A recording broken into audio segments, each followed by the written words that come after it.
So hello everyone, as you was talking about posting a video on advanced polymeric materials, so here I am. So today we'll discuss about some of the advanced polymeric material. Let us start with polyethylene. So polyethylene, you can find number of varieties like high density polyethylene, low density polyethylene, a linear low density polyethylene. If you see the structure, high density is quite linear, and that is why it is quite good in its strength, while low density is just because of this cross-link network, it is quite low density. And if you go to linear low density polyethylene, the branching here is very short, so in comparison to LDPE, LLDPE is better in the properties. Basically it is an addition polymer of ethene, and normally we go ahead with HDPE and LDPE. So let us go ahead with LDPE, low density polyethylene. It is obviously obtained by polymerization of ethene molecule, and this is how the structure looks like. It is chemically inert and tough and flexible. However, it is poor conductor of electricity, and if you go into the uses of it, it is normally used in making the squeeze bottles, toys and flexible pipes. Let us go ahead with high density polyethylene. This is basically polymerized in presence of catalyst. Not a catalyst is nothing but titanium tetrachloride and triethyl aluminium, right? So I guess you remember.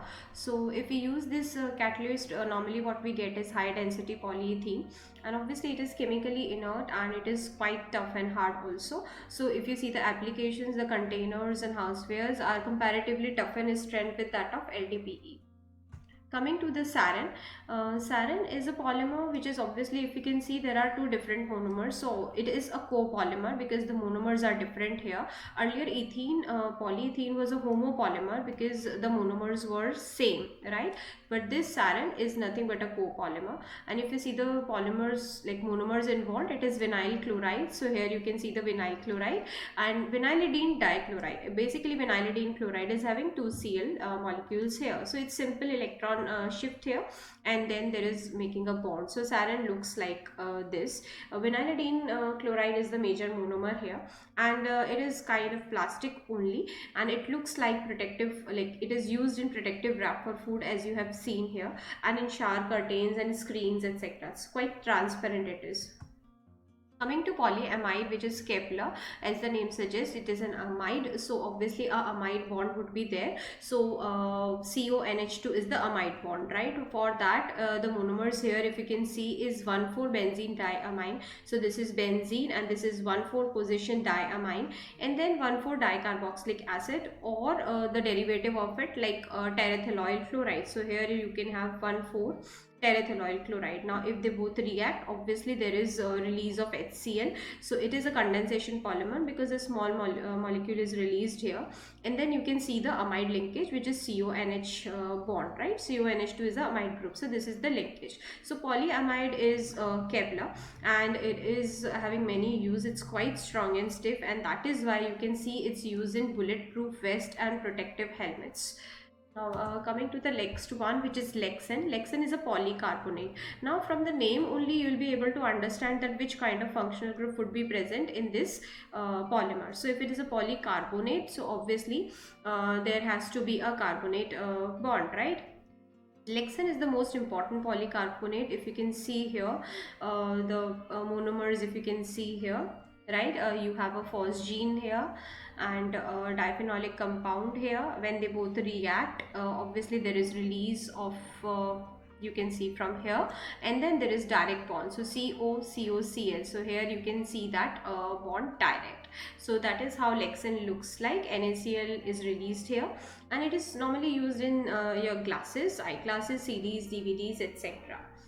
Coming to polyurethane, again it has to have urethane in it. And what is urethane? Urethane is nothing but a carbonate which contains the group urethane, right? So obviously there has to be a group which is alcoholic group, there has to be a group which is isocyanate group. So when you make this polyethane or you make this urethane, polymethane are the basic polymers, macromolecules. So you have to have a diol. So here you can see polyol. So diol means two OH groups are attached to it, and at the same time you need to have diisocyanate also. So here it is an isocyanate group, here also it's an isocyanate group, and they both react. Now if you see here, if you see the bonding NHCO and CH2CH2, so basically it is getting attached here, right?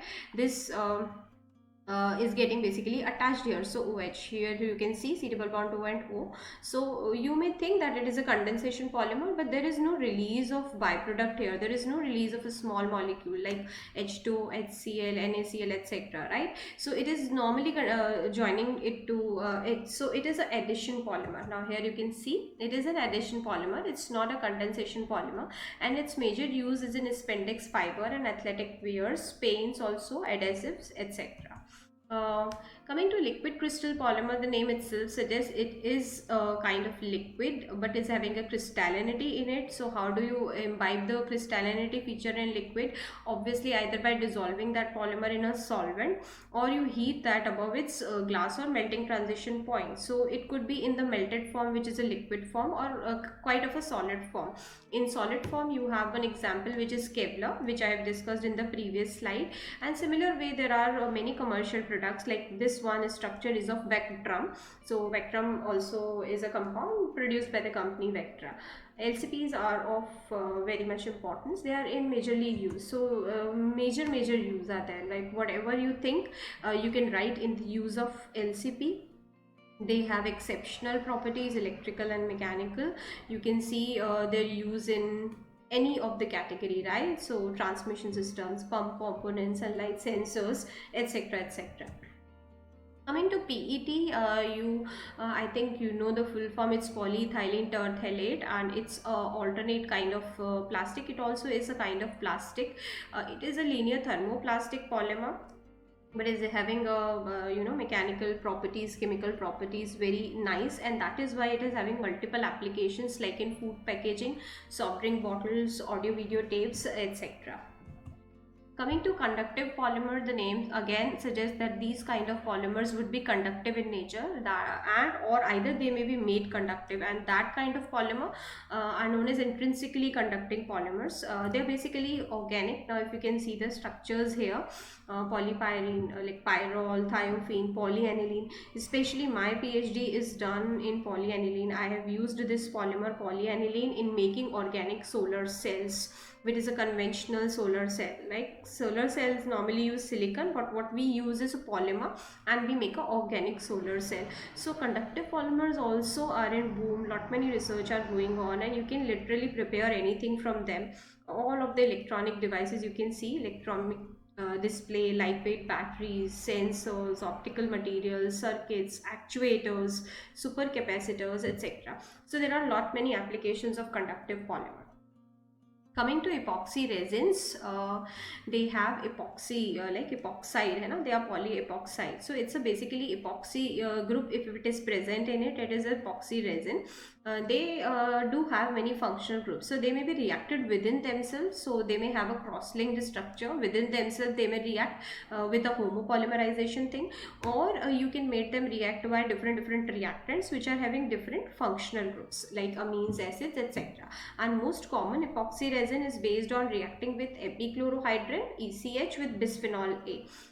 They also have lot many applications in industry, like industrial flooring, adhesive. Since they are of resin structure, they have a property of adhesive, foams, glass fiber boards, and in LEDs and paintbrush manufacturing, etc. So let me show you how it is made. The reaction is somewhat typical, but then I think you may understand. This is bisphenol A and this is epichlorohydrin, and when they react, the nutshell would be the release of HCl. Now if you can see here, they basically gets combined directly from this way, right? CH2 CHO. And if you want to show the polymer, you can introduce N feature in between. So I think with this presentation you are able to understand brief of many advanced polymeric material. I have not gone in depth of each and every polymeric material, because I thought I just have to give you a glimpse. The polymer you are interested in, you may search more, or you may ask me to post the video on. Thank you so much everyone for listening the video, and do like the the video if you want to acknowledge my efforts, and do subscribe the channel. Thank you so much.